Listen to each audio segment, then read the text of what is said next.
หนตางเอาวิญญาณมาส่งอยู่ดงป่าไม้ที่มีก็ขอ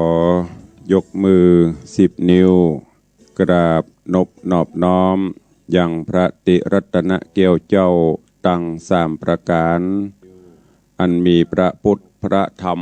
พระสงฆ์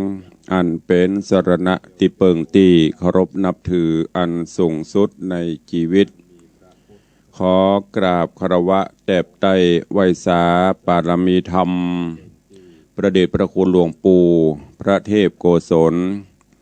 ตีปรึกษาเจ้าคณะภาค7เจ้าอาวาสวัดศรีโสดาตำบลสุเทพอำเภอเมืองจังหวัดเชียงใหม่พระเดชพระคุณหลวงพ่อท่านเจ้าคุณพระเทพปริยัติเจ้าคณะจังหวัดเชียงใหม่เจ้าอาวาสวัด7 ยอดพระอารามหลวงตำบลจ้างเผือกอำเภอเมืองจังหวัดเชียงใหม่ตลอดจนพระมหาเถรานุเถระเจ้าคณะพระสังฆาธิการภิกขุสงฆ์สามเณรจุตนจุองค์ด้วยความเคารพขอเจริญสุขเจริญปอนปออกไม่ออกศรัทธานาบุญพุทธศาสนิกชนตินจองห้องวัดจุหนุ่มเท่าใจยิงก็ขอน้อมต้อนรับทุกท่านเข้าสู่รายการมรดกธรรมกับเมืองดังสถานีวิทยุกระจายเสียงพระพุทธศาสนา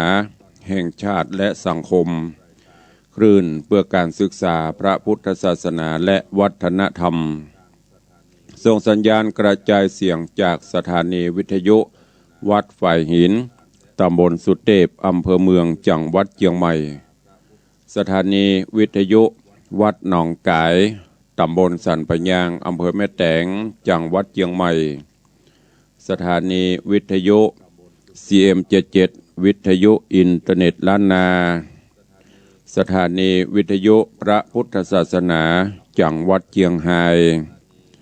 สถานีวิทยุคลื่น FM 96 เมกะเฮิรตซ์ตลอดจนวิทยุชุมชนเสียงต่ำสายหอกระจายข่าวตามวัดตามวาตามหมู่บ้านต่างๆตีเมตตามอบถวายเวลาลิงสัญญาณเปิดเสียงออกอากาศให้สาธุชนญาติโยมได้สดับรับฟังกันอยู่ในเวลานี้ รายการนี้ดำเนินโดยกล่าวกับผมอัตมภาพพระครูวิสิทธิ์ศรีลาภรณ์เจ้าคณะตำบลป่าแดดเจ้าอาวาสวัดวังสิงคำตำบลป่าแดดอำเภอเมืองเชียงใหม่จังหวัดเชียงใหม่เป็นผู้ดำเนินรายการก็นำเสียงธรรมะแบบปืนบ้านล้านนาฮักษาฮีดหอยมรดกธรรมกับเมืองมาเทศนาฮือทุกท่านได้สดับรับฟังกันเป็นประจำประกันวันนี้อากาศสดชื่นแจ่มใสเย็นสบายฟ้าฝนตกตั้งแต่ค่อนแจ้งมาละตอนนี้ก็หมอกโปรยปลายบางที่ก็อาจจะตกหนักอยู่ก่อนอื่นก็ขอน้อมถวายการต้อนรับแล้วก็เจริญปอนต้อนรับญาติโยมที่ได้ติดตามรับชมรับฟังทาง Facebook ไลฟ์ของสถานีมรดกธรรมวัดวังสิงคำของ104ธรรมะคลายเครียดของวัดฝ่ายหินและ Facebook ของสาธุชนญาติโยมที่ได้เมตตากดแชร์กดไลค์คือกลุ่มเพื่อนๆได้สดับรับฟังเสียงธรรมะกันในยามเช้าขอเจริญปอนต้อนรับปอเลี้ยงธนวัฒน์แม่เลี้ยงทัดพิชาสุสิงคำก็กำลังเข้ามาชมเจริญปอนยามเช้าเนอะปอเลี้ยงแม่เลี้ยงกราบถวายการต้อนรับสวัสดียามเช้าท่านเจ้าอาจารย์พระครูสถิตเจติยรักษ์เจ้าอาวาสวัดเจดีย์แม่ครัวเจ้าคณะตำบลแม่แฝกใหม่หลวงพ่อติดตามรายการโดยตลอดเจริญปอนต้อนรับพี่นานจรัญปิยจันทร์เนอะกราบสาธุครับตุลุงฝนตกนักขนาดที่นี่ซาเลิศพี่นานเนอะแล้วก็ที่ถามวันนั้นเรื่องสั่งทำแต้นทำอย่างก็ ำลังดำเนินการสั่งคือเนอะก็เดี๋ยวจะแจ้งรายการไปฮือต่างปลายเจริญปอนต้อนรับโยมปเลี้ยงสุรพงษ์บุญแห่เนอะจากจอมตองจากดอยลอกราบใบสาครับหลวงพ่อเจริญปอนยำเจ้าเนอะแล้วก็นอกจากนั้นถวายการต้อนรับทุกปีทีกราบนมัสการยำเจ้าครับผมหลวงพ่อครับทำไมนมัสการเหมือนกันเนอะต้อนรับยำเจ้าถวายการต้อนรับท่านเจ้าสิทธิชัยอินทวันโนกราบใบสาครับสาธุใบสาเหมือนกันเนอะท่านเจ้าก็ติดตามมาตลอดเจริญปอนคุณโยมชนจันทร์สอนคำยมปีจัญญาฟองซัก กำลังเข้ามาเจริญปอนแม่เลี้ยงทัดพิชาสุสิงคำบอกว่ากราบใบสาสาธุเจ้าตุลุงเสียงทอง เสียงมันทองเต้นะทองก็เพราะมีกำลังใจดีเจริญปอนต้อนรับพี่หมอมัฒนาอัมพันเนอร์กราบใบสาเจ้าหลวงพ่อธรรมพระครูสาธุเจริญปอนถวายการต้อนรับท่านเจ้าตุปีสมพรทิตะโสพโนกำลังเข้ามาชมมาฟังโยมลักษณะเกตดีแล้วก็ถวายการต้อนรับท่านเจ้าพระธนภูมิปัญโยภิกขุกำลังเข้ามาชมจะไปลืมเด้อ11 12ลวดตะกี้กับประกาศช่วงนี้ประกาศขึ้นแล้วเนอะ11 12ที่จะถึงนี้คือ11 12กันยางานทำบุญอายุวัฒนมงคลแล้วก็ยกยอดชัดที่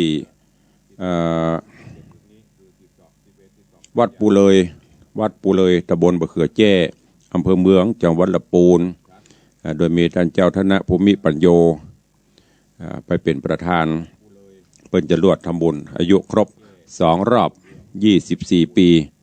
ก็นำเอิญเจิญจวนสถานบุญไปร่วมมุทิตาเนอะที่วัดปูเลยตำบลบะเขือแจ้อำเภอเมืองจังหวัดลำพูนเจริญปอนต้อนรับคุณโยมสุปรณีรูมาร่องวแดงสันกำแพงเจริญปอนยายเพลินเพื่อนเกษตรกราบไหว้สาธุลุงสาธุเจริญปอนเนอะเจริญปอนต้อนรับแม่ครูเหรียญทองจันทีถ้าจะกำลังรอใส่บาตรนักบินยังมาเถอะค่ะฝนตก ท่านเจ้าสมพรทิตะโสพโนวกราบไหว้สาครับหลวงพ่อท่านพระครูครับไหว้สาเหมือนกันเนอะแม่ครูเหรียญทองสาธุสาธุสาธุเหมือนกันเนอะนี่ตักได้ต่างหน้าเฟซส่วนพี่น้องที่ฟังต่างสถานีวิทยุก็เดี๋ยวใต้รายการเนอะหน้าใหม่ก็ตักตายกันวันนี้อากาศสดชื่นแจ่มใสเย็นสบายตื่นเจ้าทำกิจวัตรทำพระหน้าที่กิจส่วนตัวไหว้พระนบธรรมแล้วบางท่านก็เตรียมใส่บาตรยัดปกทำบุญสุนตาน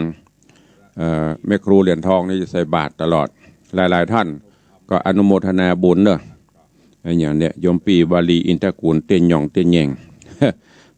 กราบไหว้สาเจ้าแล้วก็เต้นออกกำลังกายเลย สาธุส่งมาเถอะอันใดก็ได้ก็เดี๋ยวก็จะได้อ่านได้คอมเมนต์ตัว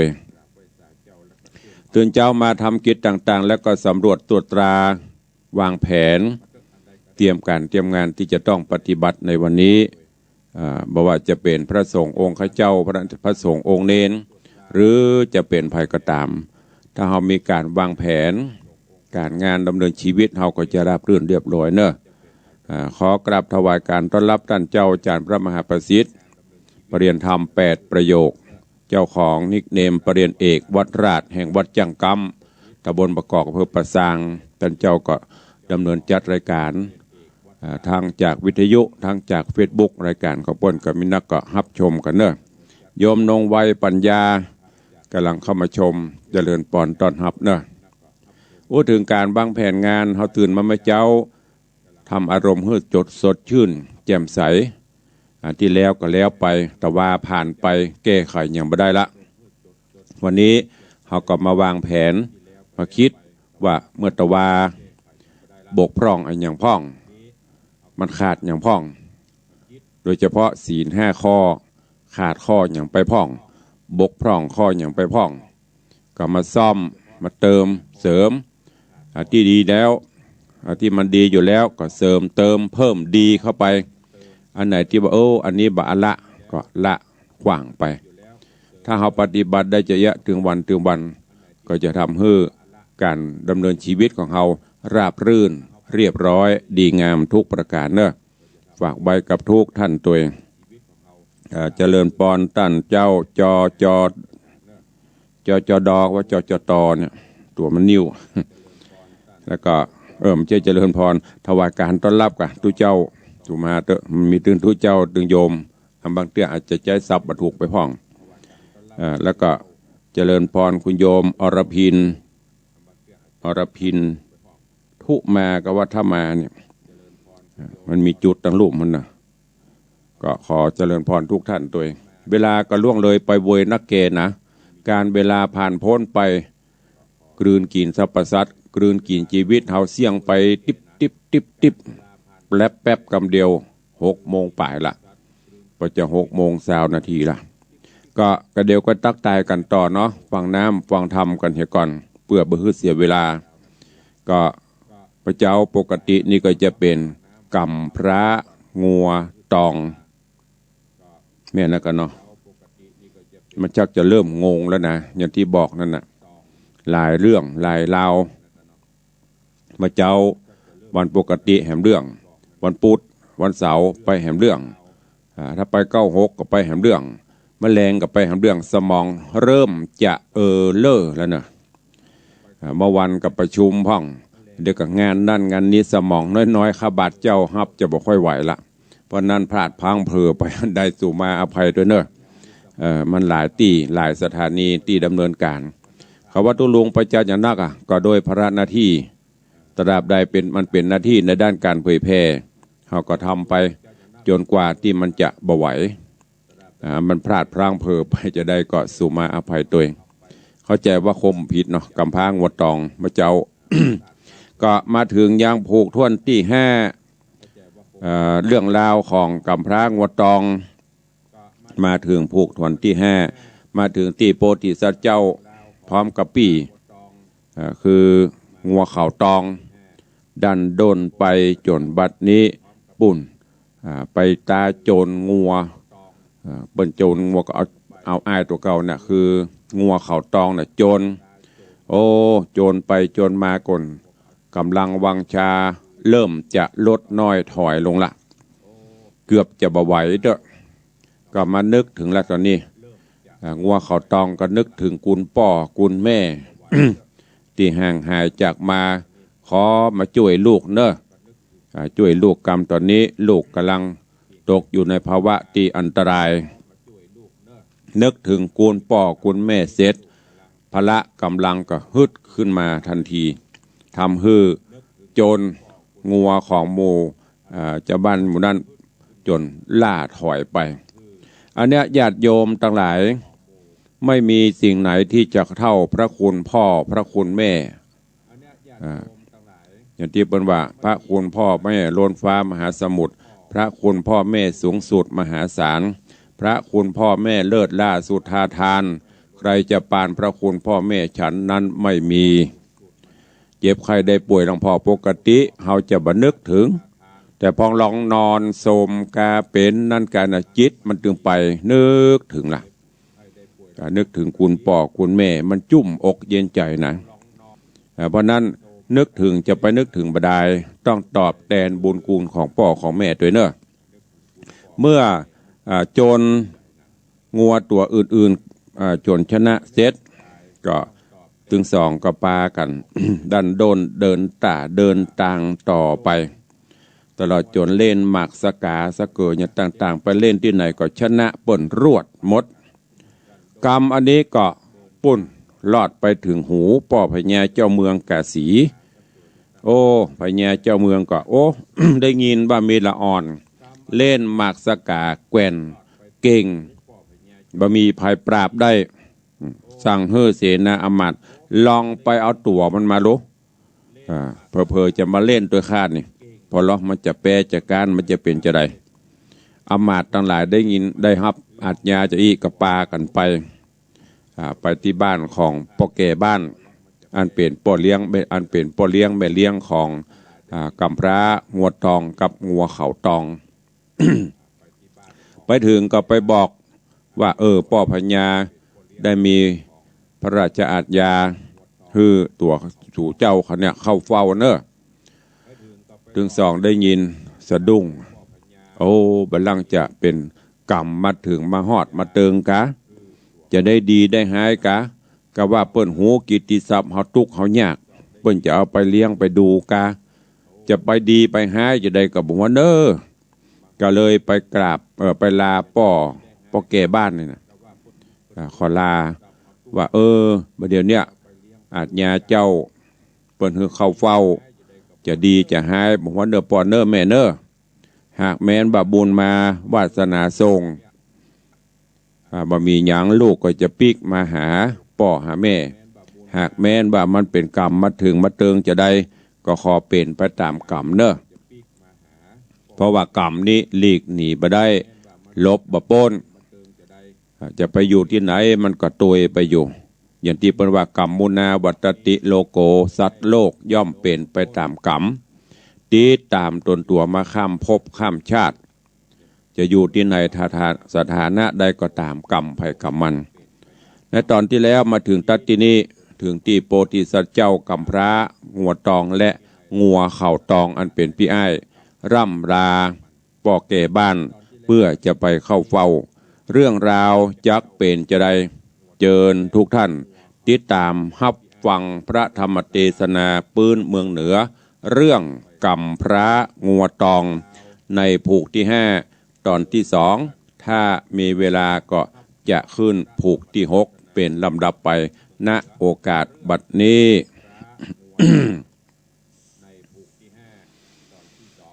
นะโมตัสสะภะคะวะโตอะระหะโตสัมมาสัมพุทธัสสะ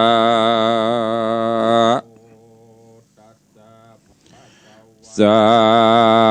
ธุโบฟังลาโสตุจนาสัพพุริสะตังลายต่างหญิงและใจม้วนหมู่ที่ปากันอยู่ท่าดาฟังยังรัสธรรมเทศนากำพระงัวตองลำดับท้องมาถึงยังผูกดี5ตอนที่2เนื้อเจ้าขอเชิญศรัทธาต่างหลายหนุ่มเทา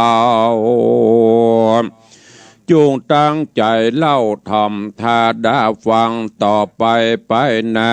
นี้และนา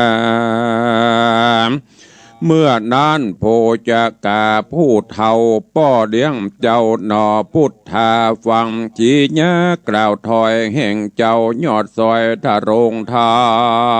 มมีใจตันเอาไม่ก็ร้องให้ไข่กำว่าดูราเจ้าบุญนำเฮ้ยหนอนาเอาพ่อก็ฮักเจ้าเสมอใจลูกจักไปจางห้องไปสู่ต้องปุรีย้อนกรรมมีจากลากเหือลูกจากไกลตาป้อบ่อาจจะห้ามได้ย้อนกรรมใหญ่ตัวหานมาป่าปานจ่องหอยเหือได้ตามก้อยขี่โคมตุกทองโถมเอาไม่บ่เว้นไว้อันใดนักปราชญ์ไขบอกเล่าตั้งแต่เก้านั้นมาว่าแผ่นดินนะนักโสด240,000 โยชน์เป็นไม้คนยิ่งใจโลกใดยังตัดได้ดีลิส่วนกรรมมีมากกว่างอันตนได้สร้างแต่เดิมอ่อน ไผบ่ตัดหลอนนาขาดกามย่อมปาดตุยไปหือเข็นใจเอาไปป่าหือได้เครื่องกาม การโพจากาผู้เฒ่าป้อเลี้ยงเจ้าทะรงทำไขจากกรรมเมียนแล้วเจ้าหน่อแก้วทะลงยานก็จะขานบอกเล่าว่าโดราพ่อแม่เจ้าบุญนะลูกได้มาอยู่นี่ก็เมินลำตี้หลายปีอยู่สุขีจื่นจ้อยบ่ต่ำก้อยอันใดลูกยักไปนาลอยกำกลากาลีได้เกิดมีนันโสดกูว่าเป็นโตดโตยไปบ่ได้ดังใจบ่ได้ตั้งใจประมาทยามย้ายบาทคำย่ำที่สูงต่ำนั่นใส่ไปตันใดคาเนเองนายยามจะขากล่าวทอยเป็นกรรมถอยนาลางเตื้อไข่จะสัวกลาได้กล่าวว่าจะแข่งจากำแห่งลำตี้ย้ำใจบอกรีเจอบานมีใจหันถอยร้ายได้เกิดควายขะนิ่งในอันเป็นไปตั้งบาปอันกระยาบหึกนาบอดได้สุ่มมาลาโตดกลัวเป็นกรรมโหดจังไรอันจักไปห้ามไว้ยังต่างไตเนรปานเป็นบาปหันไปนาได้ต่ำจ้าเครื่องกาขอส่องขาป่อแม่ได้โพดแผ่วางตามอย่าเป็นกรรมจะถอยติดข้าน้อยโดยไปเด็ดเตอเมื่อนานโพจะกาผู้เฒ่าและนางนอนเนาภริญาก็ใครจะตอบถอยว่าดูราเจ้ายอดซอยกุมารกรรมจากขานแห่งเจ้าอันบอกเล่าใครปันพ่อแม่ก็หันและหูว่าเจ้ามาอยู่ยังเฮือนก็เป็นเสมือนดังลูกกึดใจผูกเป็นบุตรตากรรมนาทอดน้อยใหญ่บ่หอนใดจักหันแม่นมีจักปันตัดขาดอนุญาตวางไปเจ้าจะกล้าไกลไปนาเฮอลูกลามีโจกโปนทุกโศกเครื่องขี้สุขสวดสดีคำเจ้าปันได้เป็นพระเจ้าทารงเมืองยะสะเรื่องแผ่กวางไผ่ไพร่ฟ้าอ้างยอกุลแดดเตอกันโพจะกาผู้เฒ่าป้อเลี้ยงเจ้าบุญธรรมได้จากกรรมเมียนแล้วเจ้าหนอแก้วบุญนะก็ย่อมือสาขาบว่าครบทวนไข่สามหนก้อยขดตนกลาพรากออกมาจากเกหาโจใจโศกาต่ำก้อยน้ำตาย้อยลำไหลย้อนอาดไหลบอดแล้วยังพ่อแม่แก้วตั้งสองป่าเอางัวตองเตี้ยวกว่าจากบ้านป่านิคมคามอำมาตามตัวไกลเข้าป่าไม้โด่งตันได้7 วันบ่เศษก็รอดเขตเวียงใจ โพดฮอดไปพระศาสตร์แห่งเต้าราชหอกคำอำมาจำก้มเกลาไว้เต้าเจ้ากาเส เจ้าปุรีหันแล้วยังหน่อแก้วตนงามแจ้งจะทำกล่าวถอยว่าดูระอายเด็กน้อยวันว่ามีงวบมาเป็นกู้บ้านเจ้าอยู่แดนใดเป็นลูกไผ่จุ่งกล่าวเฮอหูข่าวตามเมหนอโมเนตหน่อยนาดก็อภิวาทโทนสาว่าข้าแด่มหาราชเจ้าผู้ขานีเล่าเครื่องเขียมตุกาลีต่ำจ้าอยู่บ้านป่าปันนะคำบ้านอยู่จำป่าไม้บ่ใจใกล้กันนั้นนาตั้งสองขาพ่อแม่ก็มาเท่าแก่โลโอยแรงเปียที่แฝงบอกขาดตุกไม่บาดเริงแหลดนาเต้าเฮยมือนั้นพญาตนโยดเย้าภาพแผ่นดาวเมืองกาสีก็ไขวัดตีตันต่อวัดดูรา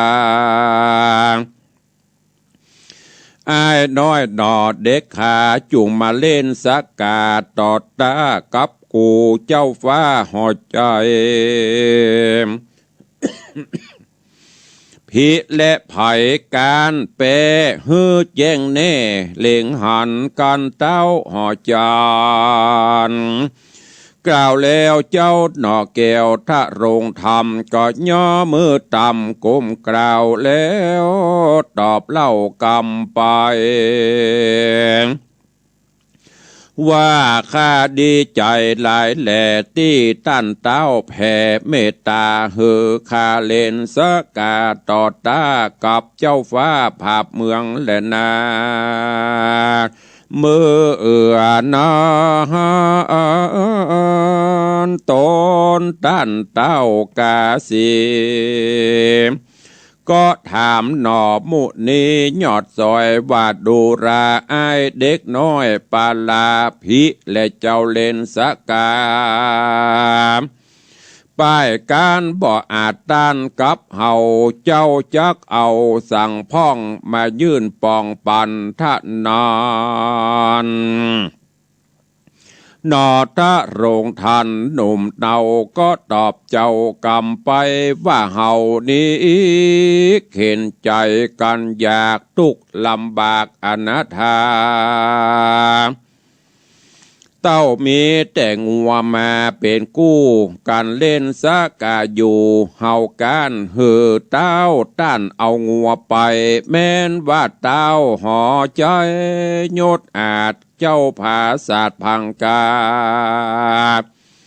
เล่นสกาการอย่างข้าโดนเจ้าฟ้าปุรีสัมปติมีมากเต่าโตนเต้าเจ้าหอใจจากมีอันใดใจจื่นมายกยื่นปั่นขานั้นจะมือนานเต้าผ่าปลายศอาจก็โอกาสไข่กรรมว่าอ่านเงินคำจ้างมากูเจ้าฟ้าปุรีก็ยังมีมากเต่าตามใจเจ้าจักเอาก็มีบ่เบานักโสดนับอ่านโกดดิลีแล้วเต้าปุรียศอาจก็ฮืออำมาตั้งตาเอาเป็นสกาบมาบ่จ้าวางต่อหน้าบัดเดียวเต้าจะเลี้ยวมากเต้าจะเลี้ยวบอกเล่าเฮือหนอพระเจ้าทะโรงธรรมเล่นบากสากากันต่อตาต่างคนก็เจิงดีเล่นเป็นหัวตีเจ้าฟ้าก็การเจ้าหนอดลาบุญนา เล่นกันไปมาจะใจนับอ่านได้ลายโหนนอตัดสะโปโหนก็ป้ายเป้เต้าบ่อาจเกตได้สันได้เต้ามีใจเกลียดกาใจไข้ข้านอทะลงยานก็เส้งจากบานตันต่อเพื่อเฮอเจ้าหน่อยหนอจอมไตได้ตายใจเชื่อถอยว่าดูราเจ้าอ่อนหน่อยบุญนะวันนี้นะดาค่ำเล่นการพร่ำมาเมินนานนางตาก็ยันต้องก็ย้อนกวนยังผ่อนทะลา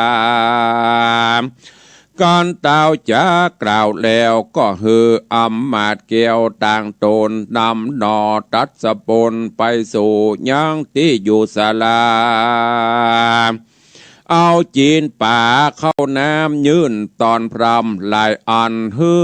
ดหนอทะลงทันหนุ่มน้าเอา ได้กินข้าวและอาหารได้สำราญยังอยู่ในแก้วกูสาลาก็มีหันและนาในลายตรีนันเล่าเต้าบาปเศร้าห่อใจขานิ่งในกึดสอดไปพับรอดนาว่าตัวเล่าลานิสัยเป็นเต้าไทยทะโรงเมืองยาสะเรืองแผ่กวางเถิงตาต่างแดนไกลเต้าห่อใจใหญ่น้อยนับอ่านร้อยเป็นตราต่างไหลมาละลาดบอดได้ขาดเป็นนิจการนำของเจียงคานหลายแหล่มายื่นแผ่ตนกูโอข้าเองดูกึดที่ถอยว่าไอเด็กน้อยบันว่ามาเล่นสกานอนใส่เฮปอยแป้กูได้เป็นไม้ปูนดีไอหมู่เต้าอันอยู่ดาวแดนไกลไอเสนาในและอำมาตย์ไอปัจจนราชเจ้าเมือง กูใจเครื่องเจนกว่ากวนจักฆ่ามันตายจริงโป้นละไอนันเราเต้าบาปเศร้าจังไรเกิดขาหนิ่งในที่ถอยว่าจักขาเจ้ายอดซอยกับบุญนาเหตุเล่นสกาป้ายการโกทาสว่านเหลืองแหงหน้าตาแดงเหือย้อยอีดอ่อนมอยลวดลับไปก็มีหันและนาบุญนาติวะเสกันรอดบรรลุนรุ่งเจ้าเต้าบาปเศร้าป่าปังยังโกทั้งเกลียดกาเหือเจ้าหนอลาบ่หายเต้าขะนิ่งหมายที่ถอยบ่ายเด็กน้อยผู้นี้ฉลาดลำที่นักหนาอันเล่นสกานันเล่ากูเต้าเจ้าห่อใจกวนจะไขโอกาสหือไอ้น้อยนาดเด็กขาเอางัวมาต่อต้าโจนกันกว่าการเป้กันงัวมันการงัวมันการเตะสันใดจักเอาไปเอามันไปบ่ไว้เป็นค่าใจตั้งวันฮือตัวมันมวยแมงบ่ฮือดูกลางเลือดหลอดดาวสอบอหยาบจะป่องจักข้าหนอทะรงธรรมก็ไข่กำโอกาสหืออำมาต่างตาไปเอาเด็กขามาสู่ยังที่อยู่ห่อใจอำมาดไว้ก้มกล่าวไว้เต้าเจ้าห่อจานรีบเร็วปันไหวว่องจูงขาจูงแขนน่องนอพูดทาว่าเมือง จูงมาอยากจะไปหาเจ้าฟ้า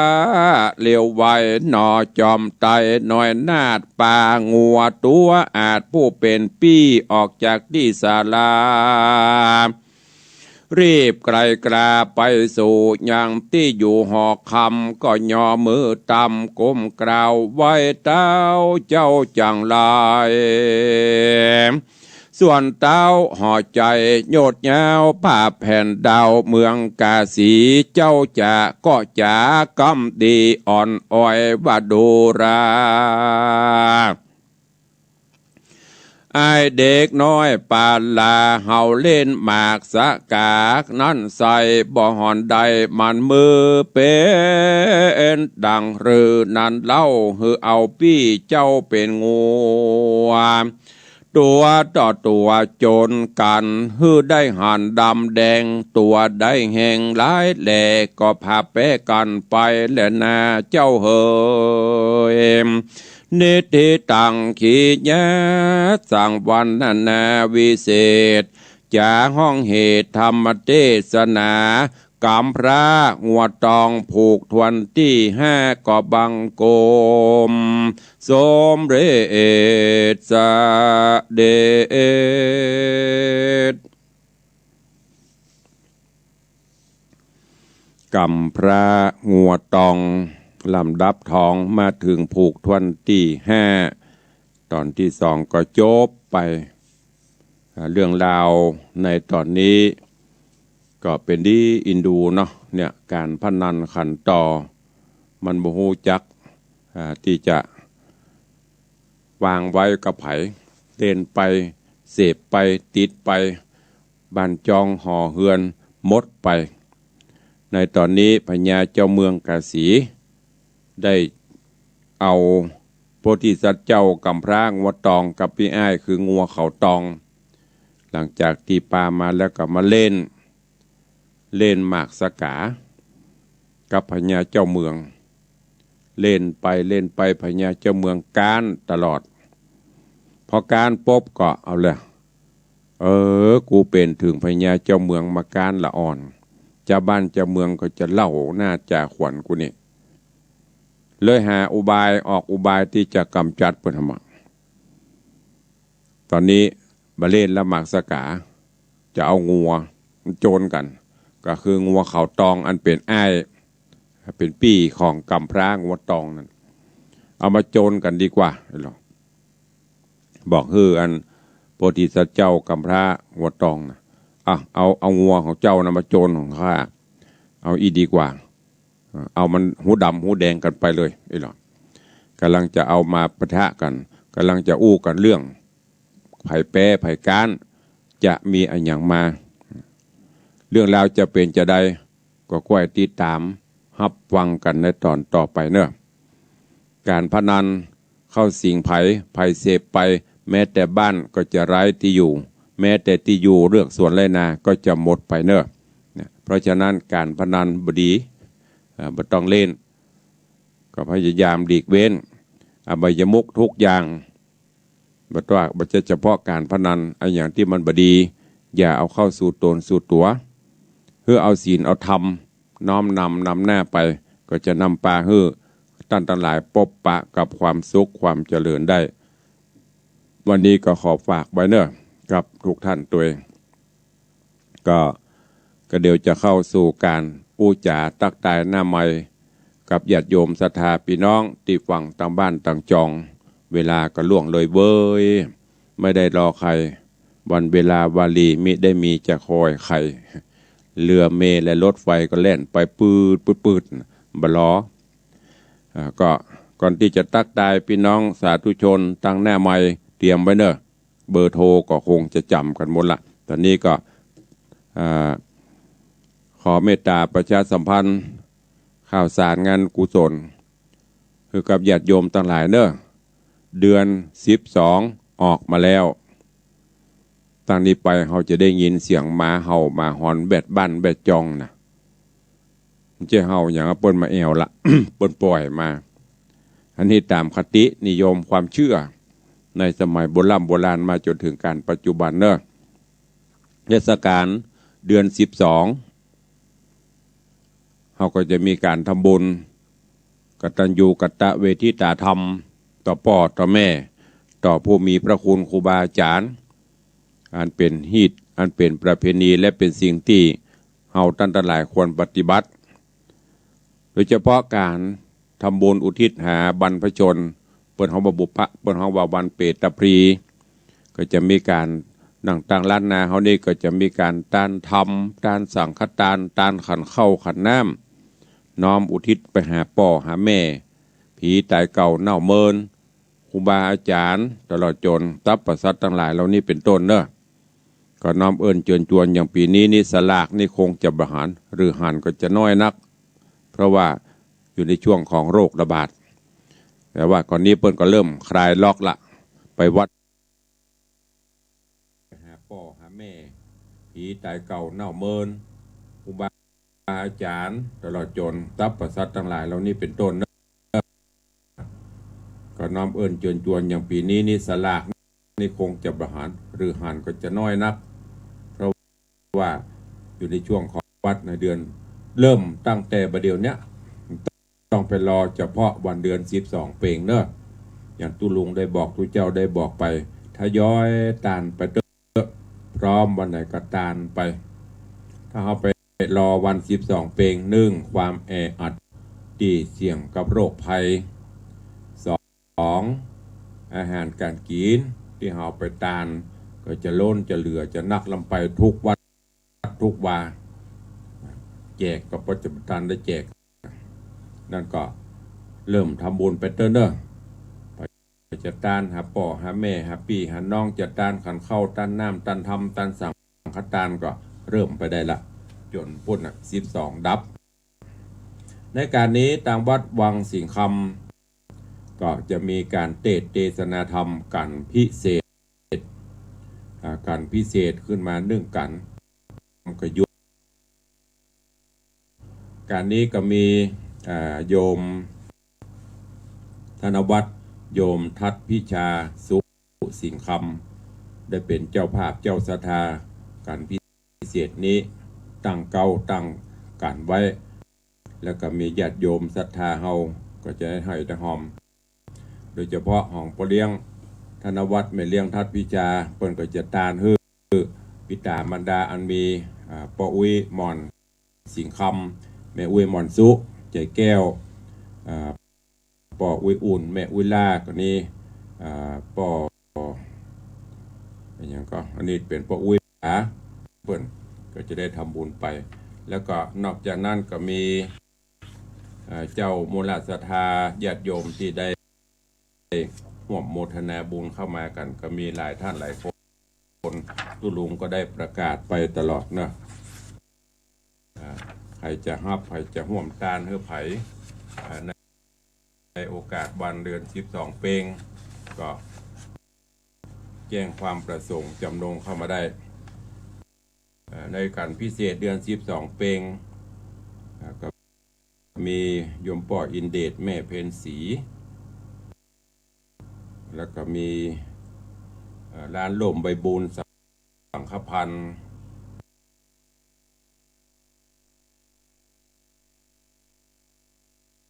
คำดวงดาวแล้วก็มีแม่อุ้ยหม่อนจันคำแสงบุญอันนี้ตานฮือปอดสั่งแดงแม่เท่ายุ่ยณลำปางแล้วก็มีโยมแม่ประณีพยัคฆ์ไคหพลหนองแต้นอันนี้ตานฮือปออุ้ยสิงแม่อุ้ยอ่อนทิพายทองแล้วก็โยมป่อร้อยตีชันชัยพยัคฆ์ไคหพลแล้วก็มีแม่อุ้ยวันศรีอินตะนางแลอันนี้ปุ่นบ้านนางแลอำเภอเมืองเจียงไฮ้บ้านห้องปะเข้าตำบลนางแลอำเภอเมืองเจียงไฮ้อันนี้อุทิศฮือป่ออุ้ยสิงแม่อุ้ยอ่อนอุทิศฮือป่ออุ้ยดีแม่อุ้ยดีอินตะนางแลป่ออุ้ยบุญมีป่ออุ้ยติบอินตะนางแลแม่อุ้ยหม่อนปุ๋ยแม่ม่อนปุ๋มกันติบพอเกิดแม่เกิดเจ้ากรรมในเบนเจ้าบุญในบุญปู่แทนยะแถนหมุนแล้วก็มีป่อแม่อินจันบุญเรืองบ้านหนองแบน มีโยมแดงร้านรักสัตว์อุทิศกุศลให้พ่อแม่ญาติพี่น้องสรรพสัตว์เจ้ากรรมนายเวรผู้ล่วงลับไปก็แล้วก็ตะวานี่มีแม่ไข่แก้วแม่ไข่แก้ววงคำร่วมโมทนาบุญมาก็ขออนุโมทนาบุญเนอะใครจะร่วมบุญกุศลก็เจริญปอนแจ้งเข้ามาได้จะตานเฮือไผ่วันเดือน12เพลงตุลุงก็จะได้ประกาศชื่อออกอากาศในต่างสถานีเขาเนี้ยจะได้ห้องปนมหับของกินของตาลเฮือก็เจริญปอนทุกท่านตัวอ้าวตอนนี้ไปจะได้ตักตายก่อนที่จะไปหน้าไม้ก็ขอทวนทางหน้าเฟซให้กับเนาะ หน้าเฟซก็มีโยมพลอยใจดีโยมพลอยใจดีโยมนวลศิริหินเขียวกำลังเข้ามาชมโยมกาบแก้วคำเปงโยมทองคำทิบงคำโยมปี้จงรักแล้วก็มีโยมสุพรรณีนามสกุลอย่างมุอ่านพอจะได้อยู่ เข้ามาชมก็ขอบคุณอนุโมทนาบุญตัวเข้ามาละตะลุดไผ่กระบุเอาเจริญปอน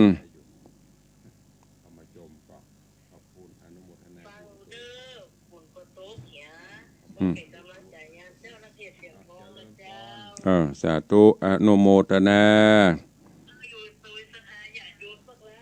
จะไปว่าที่ไม่ว่าที่มันเปลี่ยนไปได้ล้านปีนี่มันไปอยู่ได้ใหญ่พอโตการตะค่อมสาธุอนุโมทนาเจริญปอนสายต่อไป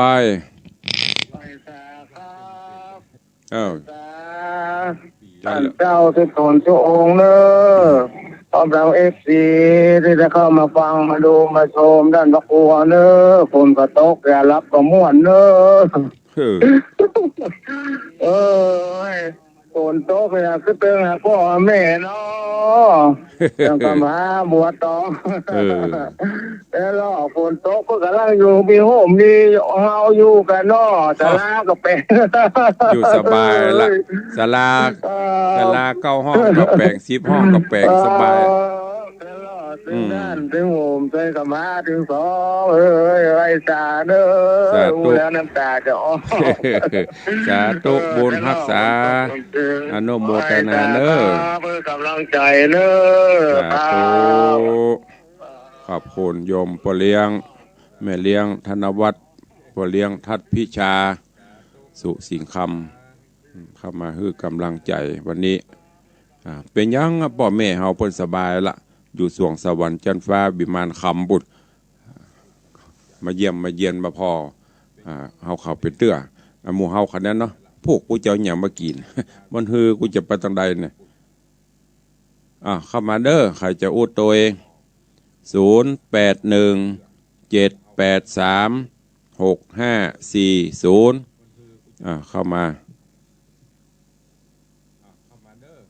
ต่างเฟซนักต่างวิทยุหายใครจะอู้ตัวเข้ามาได้0817836540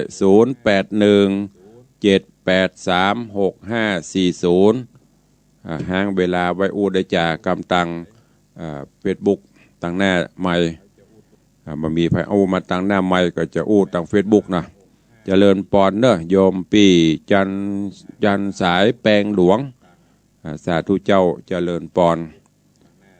เป็นใดสัญญาณชัดเจนดีนอกฟังอยู่ทางบ้านทางจอง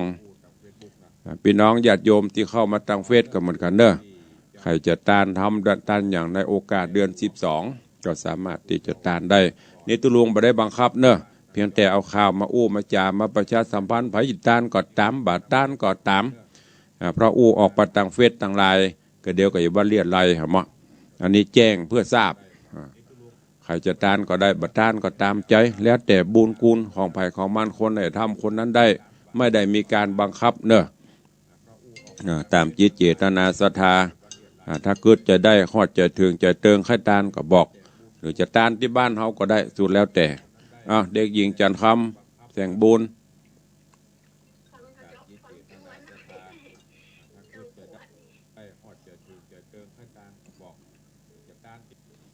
เจริญปอนสายต่อไปครับสาธุนี่มีละแห้งไปละ สาธุอนุโมทนาครับเจริญปอนสายต่อไป0817836540เจริญปอนเด็กหญิงศรีนวล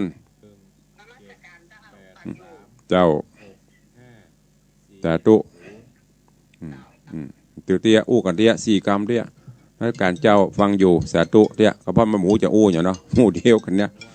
เจริญปอนสาธุอนุโมทนาเจริญปอน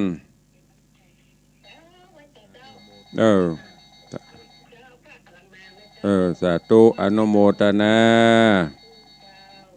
สัญญาณตลอดเวลาหมดเวลาห้างเวลาไว้2 นาทีเพราะมันตึงมันมีใครโทรเอาละเหลือ2 นาทีล่ำลากันได้แล้วเนาะเดี๋ยวเผื่อเปิ้นมีข่าวสารต่างสถานีวิทยุเพราะต่างสถานีวิทยุเดี๋ยวนี้มันบ่ค่อยมีคนฟังหลายละสังเกตพอวันนี้มี5 สายปุ่นไปอยู่กับตังอัน Facebook ปุ่นหลายละก็อนุโมทนาล่ำลากันเนาะปะกันใหม่วันต่อไปวันนี้ก็ขอความสุขสวัสดีจงบังเกิดมีกับทุกท่านเนอจัตตาโลธรรมาวัตันติอายุวันโนสุขังพลังเป็นวันปล่อยผีสืบหีบประเพณีมีมาแต่ไกล